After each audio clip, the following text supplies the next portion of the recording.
Pero no solo de fútbol se alimentó el conflicto.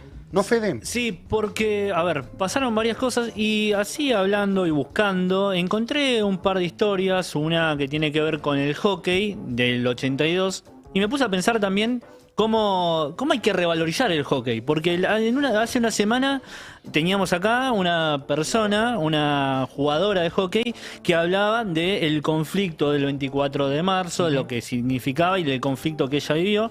Y en este caso, buscando algunas cosas que tenga relación al 2 de abril, encontré dos situaciones, dos historias con el hockey. Una que lo vamos a nombrar muy breve, que tiene que ver con un partido en 1982 que se jugó justamente cuando estaba el pleno conflicto de Malvinas. Argentina ganó 8-0, una nota también, lo nombramos dos veces porque también la escribió Andrés Burgo, y en ese momento Argentina le ganó 8-0 en un mundial que se jugó en Lisboa en hockey sobre patines. Una de las acepciones donde aparte Argentina es potencia, porque en hockey sobre patines Argentina es potencia desde ya.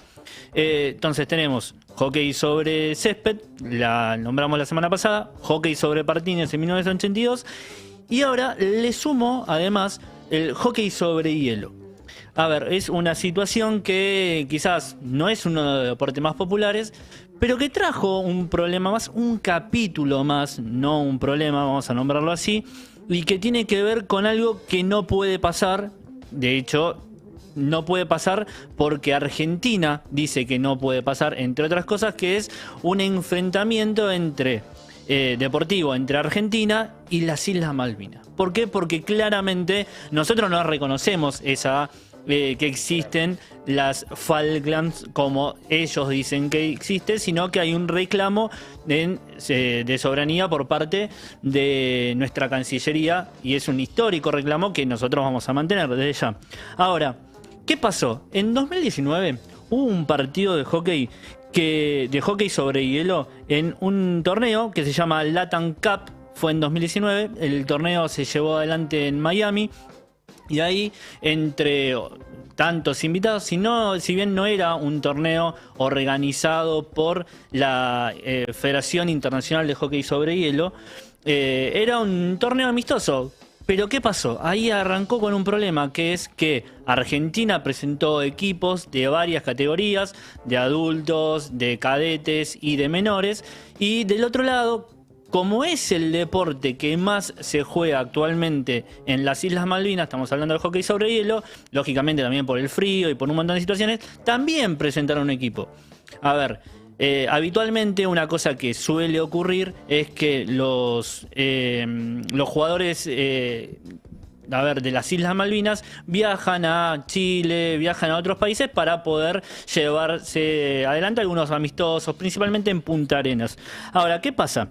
Lo que encontré, entre otras cosas, fue que si bien no fue un torneo organizado por la Federación Internacional de Hockey, lo que sí hay que decir es que en esta presentación los jugadores trataron de jugar en primer lugar con el nombre de las Islas Malvinas, en inglés, ¿no? Vamos a decirle la Falkland, cosa que automáticamente eso llevó a un reclamo argentino a través de su Cancillería para que no se participe de esa manera. Bueno, ¿cuál fue la decisión?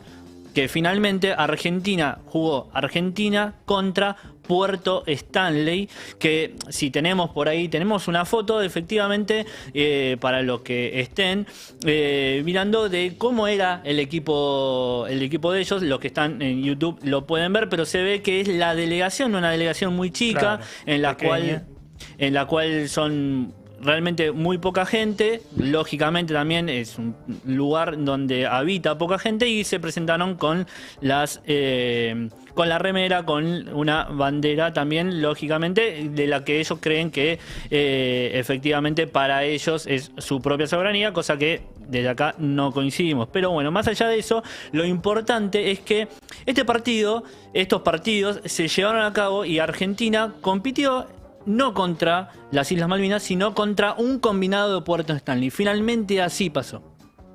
Ahora, ¿qué pasa? Ahí aparece otra situación, que es que los que compitieron eran sub-16.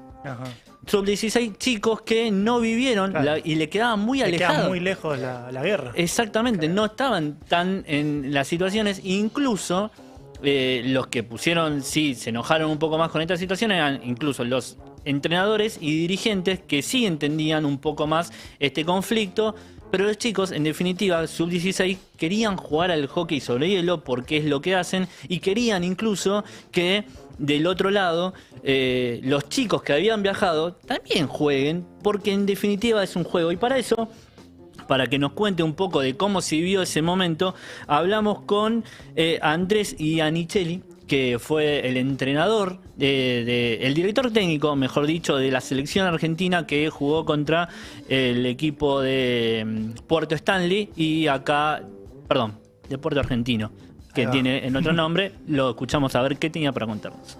Te puedo comentar del partido, es que fue un partido totalmente normal. Yo creo que los chicos en ese momento, fue año 2019, son chicos, o sea, del equipo desde todos menores de 16 años. Los chicos tienen entre 14 y 16 años.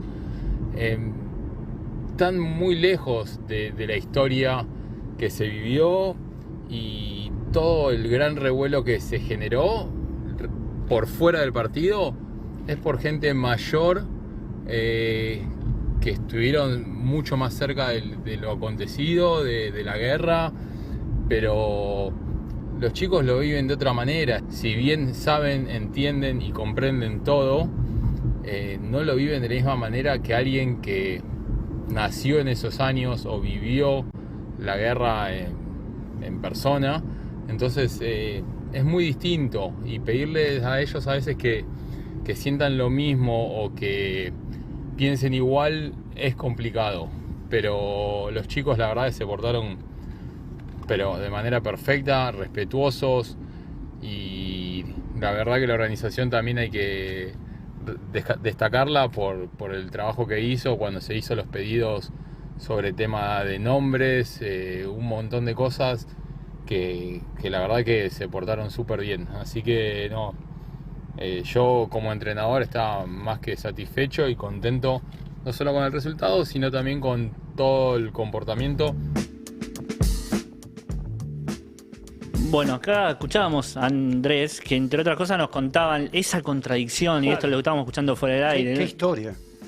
De esta contradicción en la que, a ver, obviamente hay padres y abuelos que lo sienten y lo sentimos, porque yo tengo básicamente la misma edad que Andrés, un poquito menos de años quizás, pero que sentimos que es algo muy propio. Ahora, a chicos mucho más chicos, le queda lejos y es difícil también ese entren. Es muy interesante eso porque también hablo un poco de qué tenemos que hacer o qué no hicimos o qué hay que cambiar, ¿no? Para que esa causa tenga otra visión en los más jóvenes. O quizás ese espacio podría haber sido un espacio para difundir el tema, para hablar sobre eso, para reflexionar sobre lo que pasó, para informarse.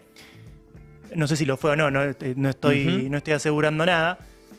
Pero es muy interesante también pensar cómo ve un chico de 16 años una causa que le queda a 40 años. A vos mismo, Manu, te generó, me acuerdo, en la previa, cuando hablamos en la producción de cómo entrevistar, te generó una contradicción. Che, ¿qué hacemos con fulano? ¿Cómo tratamos Mengau? Porque tengo muchos amigos muertos ahí, o amigos que combatieron ahí inclusive. A mí particularmente, sin entrar en el personalismo, me pasa que participé en un libro de testimonios directos de combatientes. Y para mí fue un cambio significativo en cómo entender Malvinas. Claro. Porque uno en la escuela ve el mapa, es una figura Malvinas, ¿no? Es casi un contorno, ni siquiera sabe cómo es el territorio por dentro. Y es una cuestión muy genérica, ¿no? Hubo un conflicto, ese conflicto se perdió, pero esas islas pertenecen al territorio argentino, hay un reclamo. Eso es todo lo que uno sabe de Malvinas. Cuando uno empieza a hablar con las personas que pisaron ese suelo, que estuvieron ahí, que vivieron las mayores vejaciones y también tuvieron que combatir contra tipos mucho más armados que ellos, mucho más preparados que ellos, y cuando entiende la geografía de ese lugar y todo lo que sucede alrededor de ese lugar, le cambia mucho la visión. Es muy interesante ponerse a hablar con un excombatiente. Sí, lógicamente. Yo acá, más allá de eso, rescato algo que es, a ver, los chicos también desde otro lado, quizás también, insisto, porque no les tocó, están demasiado lejos de esa situación, no lo tomaron nunca como desde el rencor, claro, sino desde vamos a jugar. O sea, yo pienso de esta manera, respetuosamente, yo pienso de esta manera, yo soy de Argentina y tengo que jugar contra un equipo mal traducido, vamos a decirlo así, contra Puerto Stanley, no voy a jugar contra las Islas Malvinas, pero hasta ahí, porque esto es lo que yo pienso, el respeto de esa situación.